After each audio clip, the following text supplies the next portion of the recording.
will take shelter from Bhagavad Gita's 3rd chapter, called Karma Yoga, and I chose text 12. Ishtan bhogang hivo deva dashyante yakya bhavita taidatan apratayabhyo yubhungtistena evasa. Translation. In charge of the various necessities of life, the demigods, being satisfied by the performance of yajna, sacrifice, supply all necessities to man. But he who enjoys these gifts without offering them to the demigods in return is certainly a thief. Purport. The demigods are authorized supplying agents on behalf of the Supreme Personality of Godhead, Vishnu.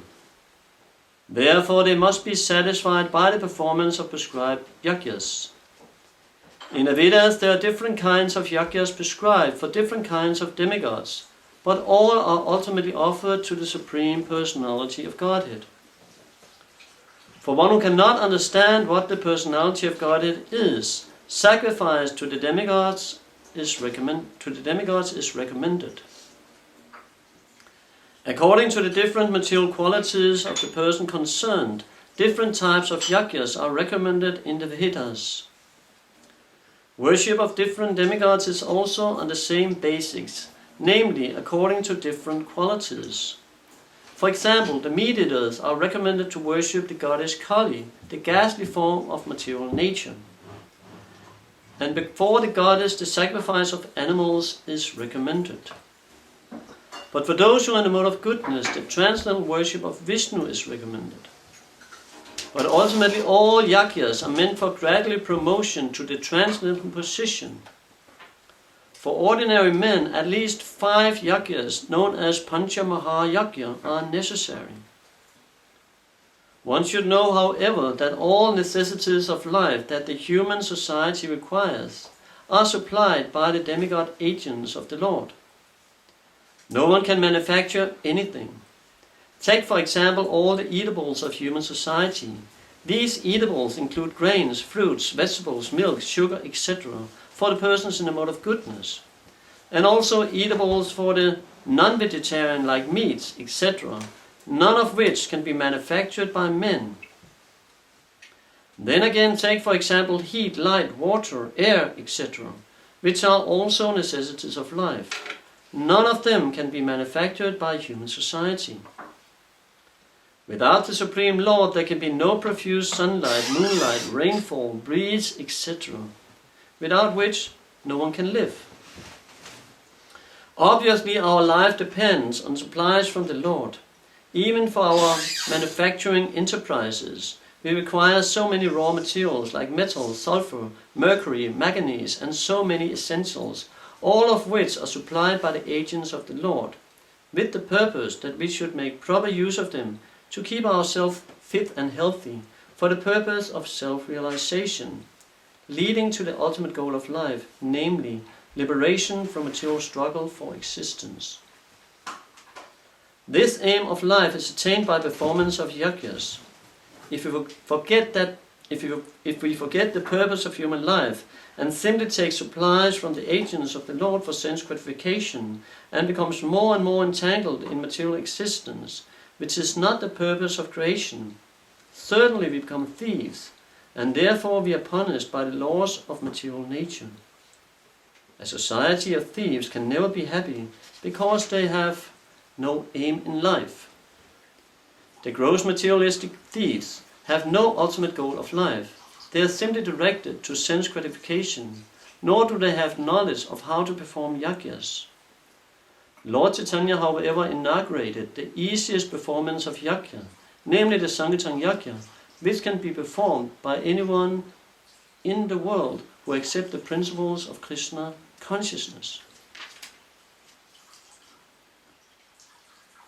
Gam karoti vatalam bhangam langate grimyat kripatamaham mande Sri Gurum Dinataranam Ishtan bhogan hivoteva dashyante yakya bhavitaha Thai dhattan apratyayabhyo yubhungte stena evashaha.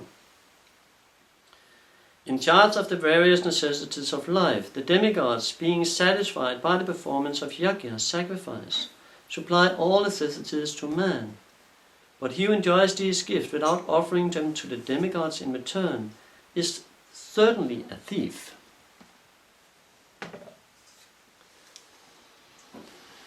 So first of all, I'm sitting on this stool because I have hurt my knee, so it's not because I'm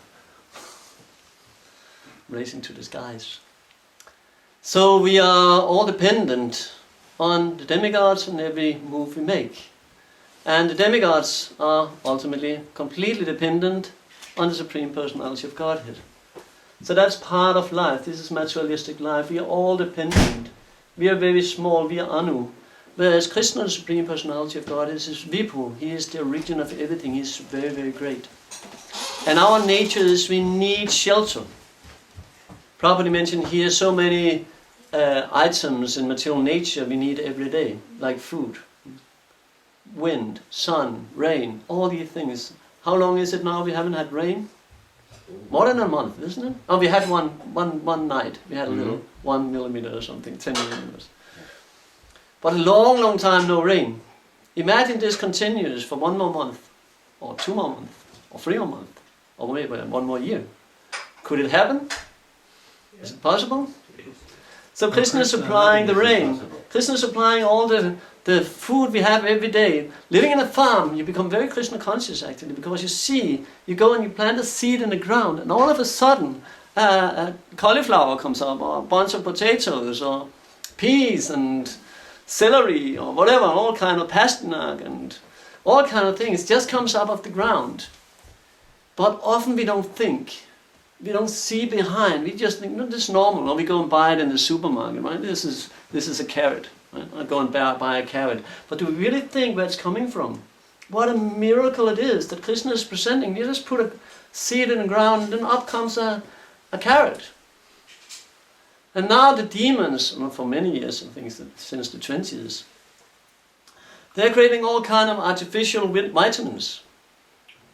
So then they take what is called beta-carotene out of the carrot, right? And then they can separate it from the carrot and you can eat it in a pill. But do you get the same result? No. You don't, right? You don't. So why don't you just eat the carrot? Right? And you get all the nourishment you need. But then again, the demons, they are taking everything out of the earth. Right? So they have made a system in this world where everything is used by fertilizing. So we have the grounds, all the farmers around the world, practically they're using lots of fertilizers. And then the food we eat is poisoned. But Krishna already created it perfect. You can be healthy, right?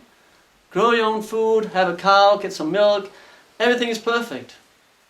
But the demons again, they're trying to deviate us. Because why? Why is it the demons are doing all this? Because they want to control, they want to be God. That's all the demons, Hiranyakashipu, Ravana, that was their position. They want to take the position of Krishna. Ravana, he wanted to build a stairway to heaven, right? So you can just go there and enjoy. You don't have to perform any pious activities. But that's not how it works. Krishna already created a system that worked perfectly. But it takes that we follow the laws Krishna has created in this system. So again, if you want carrots, put carrots in the ground, or seeds of carrots in the ground. If you want potatoes, put that in the ground. And then you put some water and some and then all of a sudden some sunshine, and we have vegetables and we can eat and we can sustain ourselves. But how often do we really think of the miracles we see around us? What would we be if there was no sun? Or it would rain all the time, or as now it will not rain for a long, long time. There would be drought all over the world. And what would that mean? That means everybody would starve. And then they can try and come with all the artificial vitamins and whatever in pills and see if you can live by eating that. I don't. So Krishna is creating all this just by us asking, just by performing what? What is it we are speaking of in this verse? Yajna. Just by performing yajna. So here we should worship the demigods. Are we doing that? Or should we do that? No. Not really. But what Prabhupada is saying in the purport, if we cannot understand who is the Supreme Personality of Godhead, then it's better to worship the demigods. At least you show some gratitude for what you're taking off the ground. So the demigods are supplying. Indra is giving rain, Vaiva is giving the wind. Everything is coming by the demigods. But they are serving the Supreme Personality of Godhead. That's why Krishna says, yeah, that's not the one.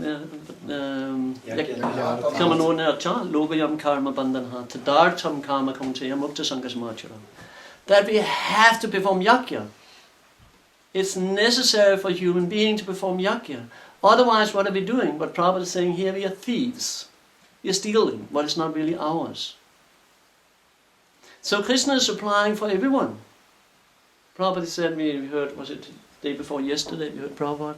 He said, Krishna is supplying for the ant and he's supplying for the elephant. There's food and abundance for everyone. But only as long as there's yajna.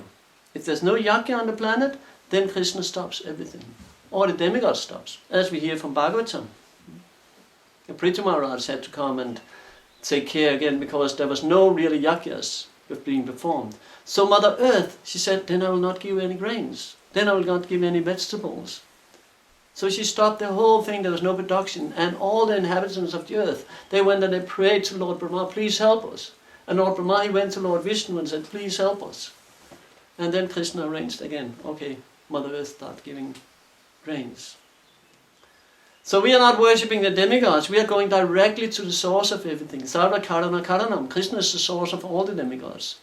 And they are his employees. So Krishna is giving them the power to create all we have around us. Everything we have around us in the earth. So Krishna is the ultimate doer of everything in existence. Anyone can mention anything that is not coming from Krishna. Everything. Sarva Karma Karanam, Brahma Samhita says. Krishna is the source of all sources, all causes. Nothing can exist without the maintenance of the Lord. And then again, he's using the demigods to help him, so to say, or engaging them in his service, as we are. Krishna is allowing us to be engaged in his service. But Krishna is ultimately sitting behind the whole thing and creating the whole thing. Brahma is the secondary creator. Krishna, he came and he told Brahma how to create, and then he gave him all the ingredients, all the pradhan, everything in the pradhan, earth, water, fire, air, ether, mind, intelligence. Everything was given to Brahma, and then Brahma was the engineer who was given the duty to sample everything together. But everything is ultimately done by Krishna. So that's the Krishna is Swarat. He's the only one that is completely independent. All of us, everyone else, up to Brahma, Lord Shiva, everyone is dependent. But Krishna is the only one in existence who is Abhigya and Swarat, as it mentioned in the first verse of Bhagavatam. Abhigya, he is all knowledgeable, fully cognizant. And Swarat, he is fully independent. So there's one story told by Raghunath Das Goswami. And Krishna, he was once in Vrindavan. Krishna, he has his spies. Anyone knows what were the spies of Krishna in Vrindavan? Monkeys. Monkeys, good. Parrots. Parrots, mostly. We also do monkeys, but mostly the parrots. So one of the parrots came back to Krishna and says, the gopis, they are sitting there and making long, long pearls, necklaces. Beautiful pearl necklaces. Krishna says, that sounds good. I want some pearl necklaces so I can decorate my favorite cows. So Krishna immediately goes there and you see the gopis sitting there and stringing all the pearls and the threads. And Krishna, he comes very humbly and says, oh my dear gopis, can you please supply for just my 2 favorite cows, only, just a few of your pearls. And the devotees, the gopis, they didn't even respond. They just completely neglected Krishna. So Krishna again, please, can you please give me some of your pearls? And then Lalita Devi said, she's always the one, like, most intelligent of all the gopis. So she's saying, going to the bottom of all the pearls, taking all the pearls out, and very last is a broken piece of pearl. And says, Krishna, you can have this for your cows. So then Krishna became very annoyed. And he went back and he went to his mother. And he said, give me some pearls, mother. I want to make pearl plants. And Mother Yasoda, she laughed and said, no, that is not how it works, Gopal. That is not how it works. you sow seeds in the ground to get carrots and broccolis and cauliflowers, but not really for pearls. Pearls come from the where? Sea. For the sea, from the oceans. So she said, that's not how it works. But Krishna says, yes, I want to do. I saw my father, he's planting all these seeds and he's getting everything up of the earth, so I will also plant. So Mother Yasoda always, like when Krishna was lifting Govardhan hill, he said to Nanda Maharaj, don't perform this yajna for the demigods. But Nanda Maharaj, he said, but we've always been doing. We've been doing for generations. Because if you perform the worship for the demigods, then Indus and rains, and we have rain, and then our crops can grow, and everything, there's abundance. And Krishna says, no, we should only worship Govardhan. That's where we get everything from. And what did Nanda Maharaj do? Did he say, no, you're just a 5-year-old boy. You don't know all these things. He said, no, okay, Krishna, if this is what you want. And they don't understand or don't have the conception and understanding that Krishna is the Supreme Personality of Godhead. They just love him so much that they just want to do whatever he asks. Right? So he says, please give me pearls, mother. Okay, here's my pearls. And Gopal goes out and he gets his friends to help and he clear the field from all the thorn bushes and put in some pearls in the ground. And he starts watering them with milk. He says it must be the best. Krishna's cowherd is Gopal, right? He's taking care of the cows. So everything in Vrindavan is centered around Krishna, of course, but also the cows. So valuable, and they are farmers, again, living a very, very natural life. We're living in this world of matter, right? This world of concrete and tiles, and everything is very hard and very cold. Right? People are cold towards each other in this world. But there everything is completely opposite, of course. So they were watering every day, they were watering their pearls. And all of a sudden some small, what's it called? Creepers or twigs came out, right? And Krishna, he called for the gopis, come see, I planted some pearls. And they were just laughing, no, this is just palm trees, you will get nothing. And Krishna said, just wait. And they were waiting a few more days. And then the most beautiful pearls were manifesting on these vines. And the gopis said, how did you do that? And then they said, can you please give us some? Can anyone guess what Krishna is doing? No way! Like I asked just for a few for my favorite cows, now I will not give you anything. And then the gopis says, they made a plan. Okay, then we go and make. We saw Krishna, right? Not Krishna has taught us how to do. So we go from all the neighbors. We go first to our mothers, to our family, and to all the neighbors. And then we get so many pearls. So we'll completely overrule Krishna's few pearls whatever he has there. So we'll get much more pearls, much better quality. We'll get the best milk. We'll take all the milk. We'll take the milk from the neighbors here, and we'll just pour milk on the fields. And then we get the best pearls. So they were doing that hard labor every day and using all the pearls and putting in the ground and all the milk and all the cream and all the yogurt and the butter maybe even, and everything just going to the pearls. And after a few days, some creepers came. Few little sprouts came out. And said, wow, now we'll get pearls, now we'll get pearls. And a few more days went by and it was only thorn bushes. So then again the gopis were in complete anxiety because they asked Krishna they asked their friends and their family members and everything for all their pearls. So they're in debt now. And how will pay back, how will give them back their pearls? So they were in complete anxiety. So they said, okay, we need to swallow our pride. We go to Krishna with a lot of gold and then we'll barter, we will exchange. Right? We'll give Krishna some gold and he will give us some pearls and we'll give back the pearls. And they went there and they said, Krishna, we have this gold and we want to change. And Krishna said, this gold is not worth even a fraction of a fraction of any of my pearls. You cannot change anything for this.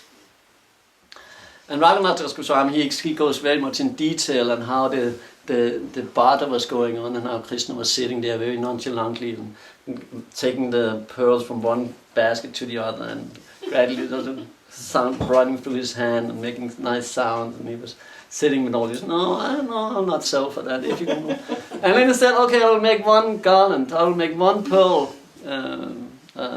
necklace and I'll give it to Srimati Radharani. But then I'll I'll set the price. And if she won't pay the price, I will imprison her in my favorite kund. And she much rather run and said, no way, I'll do that for you. I'll not give you anything you want, because he knows what Krishna wants. So then again they were asking and asking Krishna, and at one point they were just coming begging, the gopis were coming begging, please Krishna, we need these pearls, please give us. Yes, he said, no way. But then after some time he made some beautiful boxes, and on top of the boxes he wrote, to Srimati Radharani, to Lalita Devi, to Shyamanatha, to all the gopis. He made boxes full of pearls and brought them back to them. So Krishna is supplying. Krishna can make pearls on thorn bushes, or Krishna can put pearls in the ground and make them to grow. That's what it means. Krishna is unlimited. He has no limitations. He says himself in Bhagavad Gita, Vedahang samatitani vartamana nichaduna bhavishyani chabhutani mam tu vedana kaschana. Vedahang samatitani. Krishna says, I know everything. Everything that is happening right now. Everything. Imagine this. Prabhupada used to say, everybody says God is great. Because everyone just with a little sense, again as we are here in the purport, right? Where's the manganese coming from? How will you live without all these minerals? How will you live without the wind and the sun and all the vegetables coming up? How will we live, right? Without water? How will we live? We cannot live for a moment without it. If the sun is just a fraction of a meter away from where it is now, we will freeze to death, and vice versa. Be burned to ashes. So we're completely dependent. But Krishna says, Vedahang samatitani, I know everything, what all of them are doing. Vedahang samatitani, vartamana nichaduna, I know what they did in the past. And I know what will do in the future. So think about this. What does that mean? Krishna knows everything you have been doing since time immemorial. And he knows that for all living entities. How many living entities are there? Nobody can even guess. You can't even guess how many living entities are in this little village here, Manstrup. Practically unlimited. Can't count them. Can maybe count the cows and the humans and whatever is there, and maybe some of the insects. But can we count all the atoms, also living entities? Can we count all the microbes and all what is in the ground? Krishna knows exactly what all of them has been doing, what they're doing right now, what they'll do in the future, and what they're doing in the past. Everything. That's God. So if you understand that, that's what Krishna is saying. Aham sarvasya prabhu mata sarva pravatati. Iti matva padyantama buddha bhavas samanvitaha. Krishna is one who really understands that I am the Supreme Personality of Godhead. What will he do?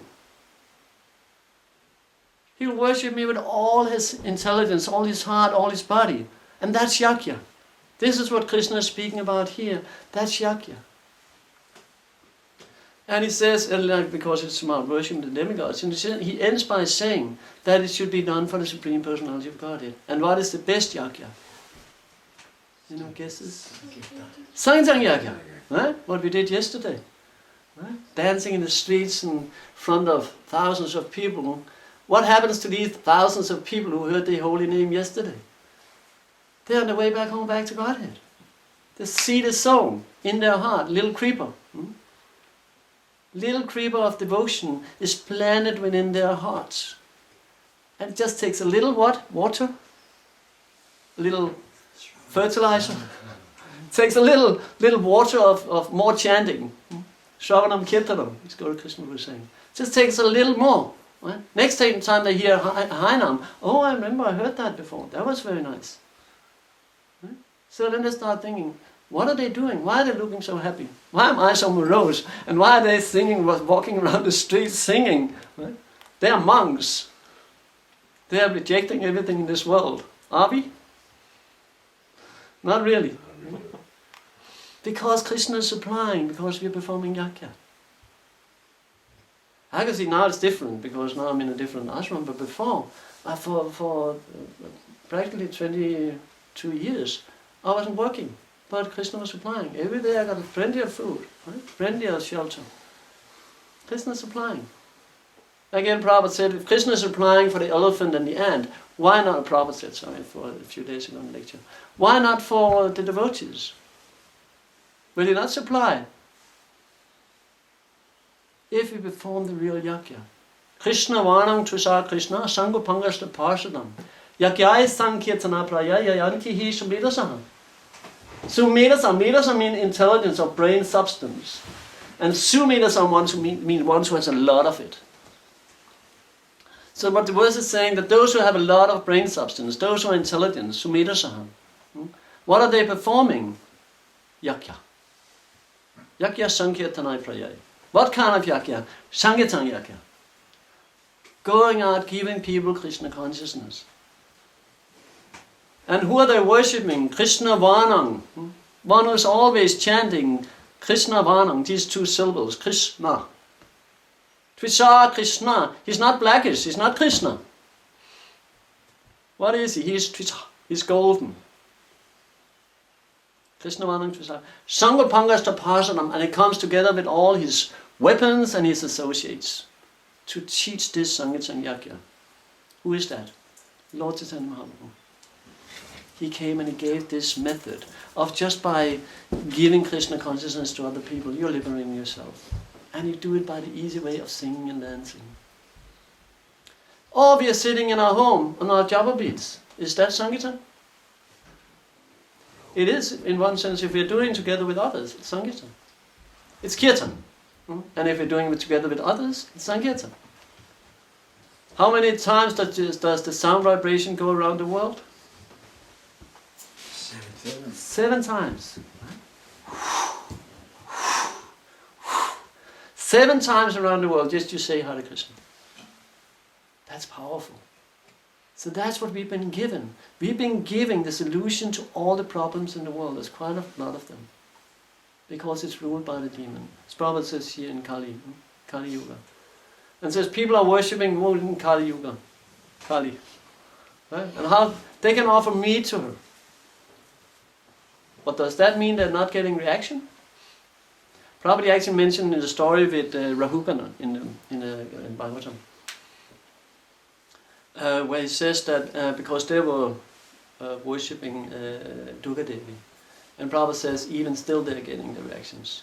Even if they're worshipping. And he even says that she will not accept it. Her associates will, but she will not accept it.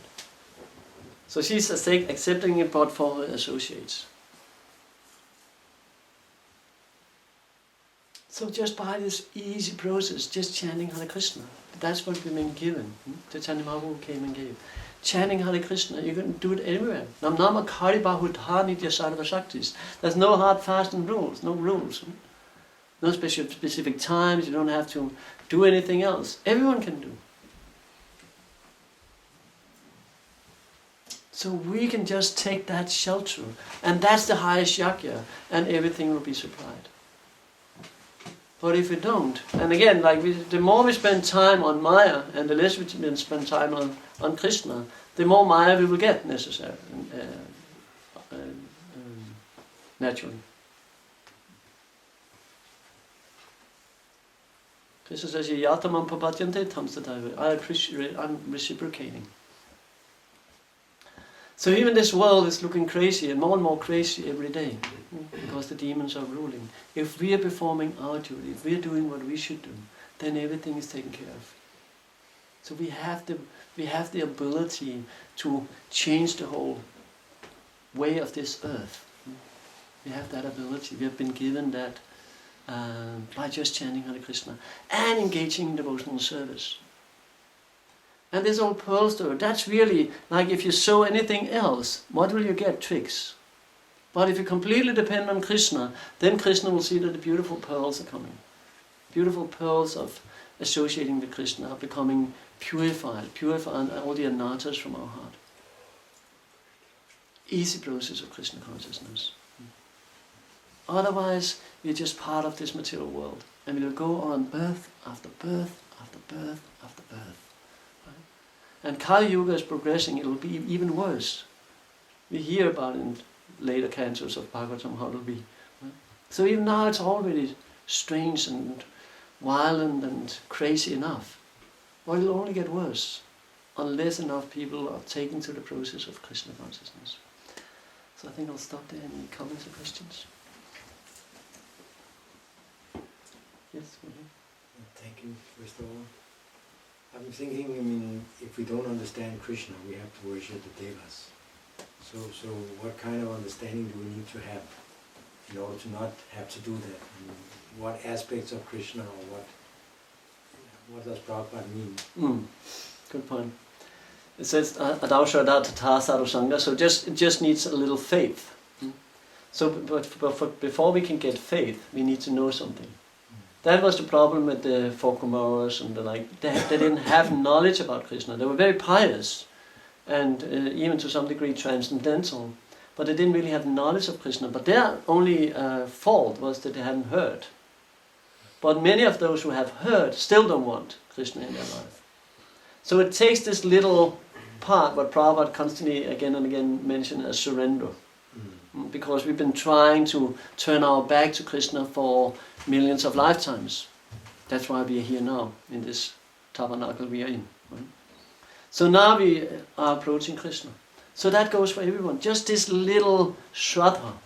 They hear Harinam. And this, even though not knowing that something is happening within their heart, it's happening.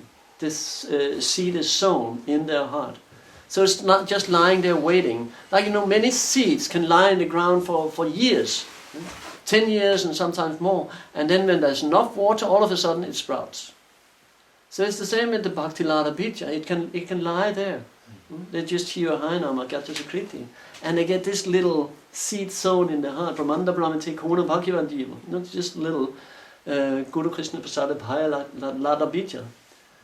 The Brahmanda Brahmate Kona Bhakti. A very, very fortunate soul, Kona Bhaktivandiva. After traveling all kind of universes and all species of life, Brahmanda Brahmate. Brahmanda Brahmate Kona Bhakti. Guru Krishna Prasada Bhaya Bhakti. By the mercy of Guru and Krishna. And we are all gurus. Did you know that? Did you know you were a guru? We are all gurus because we're giving this to people. That's the definition of a guru.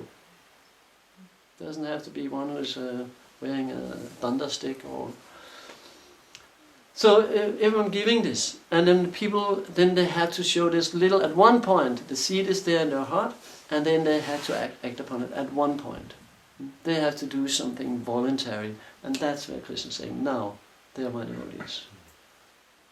So that's again what we have. We have this ability to go out to people and sow these seeds. Show them.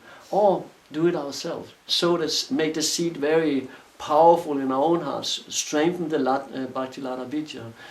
Again, like in the garden, if you don't take away the weeds, what happens? The weeds will strangle the pearl tree in our heart. And then only thorn bushes will come. So we need to weed every day. And that's what we're doing when we're chanting and hearing and coming together like we are here. And doing some seva. Doing yakya. All have different abilities, right? If you don't have time to come and do seva, you can give money. If you have no money, you can come and give seva. If you, even if you can't do anything, you can chant. Right? So everyone, nobody is excused, so to say. Everyone have the ability to engage in devotional service and build on the Lada Bija. Yeah. Probably just one last point. Let's say now I think I've heard a lot about Krishna and everybody's saying Krishna is God. So is it okay to just fanatically believe yes he's God, and or should I dig deeper, or should I read about him? Like, what is the process when I say, okay, now I've heard enough Krishna is God, so I'll just take my chapat mala and just start chanting, because ultimately that's what you're preaching, right? To take his name. Or is this the duty of the soul to learn more about him? Yeah, it is. You should dig deeper. We should always dig deeper. That's the thing. If we are... I think it was Lord Jesus Christ who said, be hot or cold, but if you're lukewarm, I'll spit you out. That is like, or one of his disciples, I can't remember. But that's really like, we need... Lord Caitanya, Shastra says, Utsahanistaya Dharyat. It takes this enthusiasm. So again, we've been given, the seed is there. So now we need to take these extra steps, go these extra miles, to get to know more about Krishna. And that's why we are so fortunate to have the Shastras. that we can just open, and Krishna is just right there speaking to us. Bhagavad Gita is spoken by the Supreme Personality of Godhead. And it's alive, right? So we will get everything we need if we just are prepared to listen. So that's our duty. First, like all the mercy is just coming practically, automatically. But then our duty is to go the extra mile and try to get more acquainted, so to say, with the Supreme Personality of Godhead. And then Janma Karma Chamidinam, Evam Yoviti Tattvatam, Chaktvadeham Punajanma, Anajamam Nitisodinam. Krishna says, just by knowing my Janma and Karma, right, in truth, one can go back to Godhead. So that's what it takes. And chanting and studying is practically the same. Same process. It's Chitta Darpana Marjanam. It purifies the heart. And when the heart is purified, the Nitya Siddha Krishna Prema, the Nitya Siddha just awaken. As we know, the soul is completely pure by nature. But now it's covered by our own material desires.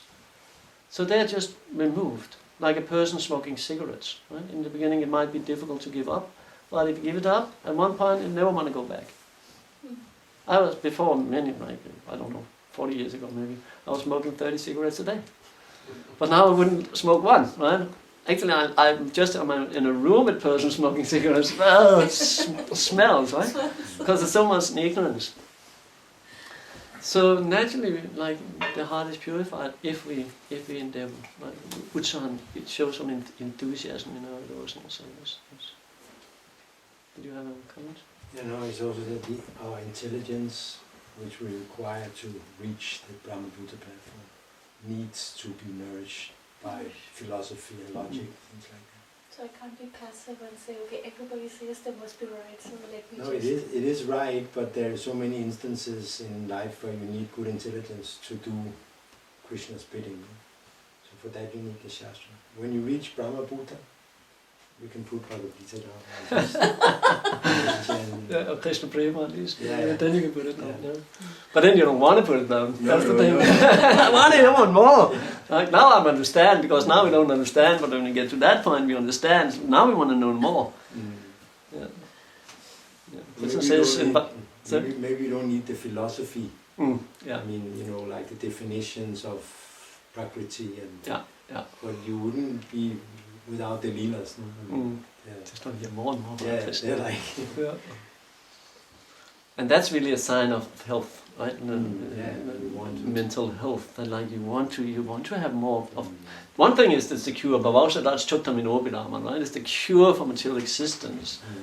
But the other thing is that's where the nectar is. Yeah. But we are like, you can probably give the example, all of you heard many times, that it's like you have jaundice, right? Everything tastes bitter. But if you continue taking the cure, the sugar water, it will start tasting sweet. And then we just have to dive even more. So it's a whole, like Prabhupada made the sandwich, right? In the morning program we sing and we worship Krishna and we chant our japa, and then we go out in the daytime and do some seva, do some practical service. Again, Prabhupada says one place, next of devotion. It's like, love is an activity. It's not just love, oh I love you, I love you, I love you, and do something. Right? That's what it means. So Krishna is waiting for really coming there, and like the gopis, constantly worshipping Krishna. The queens in Dwaraka, they are constantly sweeping the marble walls and floors and everything. And there's no dust there. There's no dust, everything is clean, it's pure, it's Vaikuntha. There's no dust, but they're doing it anyway, just to please Krishna. So there's always an opportunity. If you like the opportunities, just come here. You have plenty, plenty. We will find something for you to do. Just ask Peter, he'll confirm. Very true. Yeah. Okay, yes. So you have been living in the temple for many years, and Prabhupada comments that the temples are not just places where you can eat and sleep and chant a little bit. Is bases from which you go out and you fight Maya. So now you're living here. So what's the contrast, and what do you see of possibilities in this space? Do you think that you will like this better if the project will become more stabilized and buildings and everything the facilities are nice? Do you think we can still go and fight, or is it more like a rural area, kind of easy living, high thinking? Or do you think that we can combat, with the temple style of go on into the streets and fighting Maya? You think we can do both rural area, simple living, high thinking, cultivating vegetables, and do the same, really fight Maya on brahmachari level out here? I not only think we can, I think we are. Like, just heard there will be a Raja Yatra now soon coming up, and we are speaking about going in book distribution. And so even though it's been quite, as Kamsanta also said, it's been quite intense the last couple of months, maybe, sowing the garden and making everything ready. But that's a marathon, like just in this period where everything needs to get in the ground. But otherwise, there should be time for devotee association, but for kirtans, morning program, evening program, lectures and Katha, and also go out in the streets and give it to others. So yeah, definitely that's the focus, and that's the plan. That's where we want to go. So if you could decide again, moving into the temple, choose or staying here and Yeah, I chosen. Yep, yes. Yeah, I'm here. Yeah. So yeah. This is the future. I'd rather answer before, when I was living with Krishna Avatar, because then I had too much time. And in one sense I always wanted that, because I was temple president several times in the temple, and that was, as you know, very hard work, right? And always, you're never really off duty, so to say. So I said, like Mutukunda, now I can sleep. Now I can sleep, or now I can have time for more studying Bhagavatam, or now I can do all the things I would want and learn to play the guitar again. But very fast it became boring. And then actually I lost my level of Krishna consciousness. So it's so important, if we're not, as you said, Manji, right? If we're not really pushing ourselves, if you just lay down and lay back and become somewhat lukewarm, Krishna will reciprocate. And he will become somewhat lukewarm with his reciprocation. Mm-hmm. So what Krishna wants to see is we are doing our level best in whatever service we are doing. And it can be whatever of the 9 processes of devotional service, whatever we have a taste for. But we shouldn't be,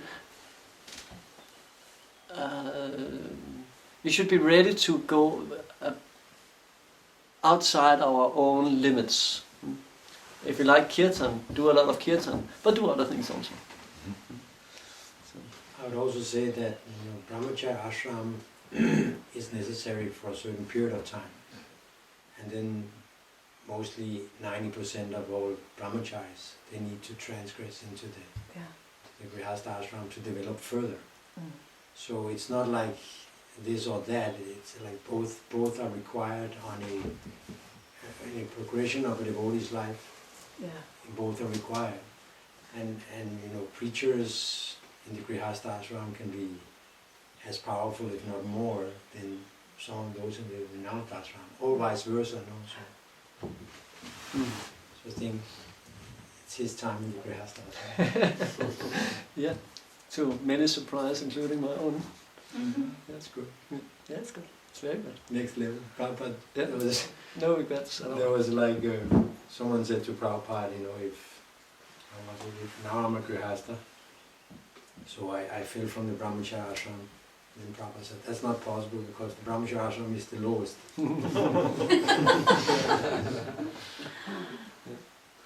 And that's also because normally you start as a brahmachari, 5 Komarama, Chidal Pragyoma, at 5 years old you start by brahmachari and gradually ending up as Manaprastha or sannyas. Okay, I think I went a little over time, but thank you very much for your attention. Srila Prabhupada ki Yeah. Chanda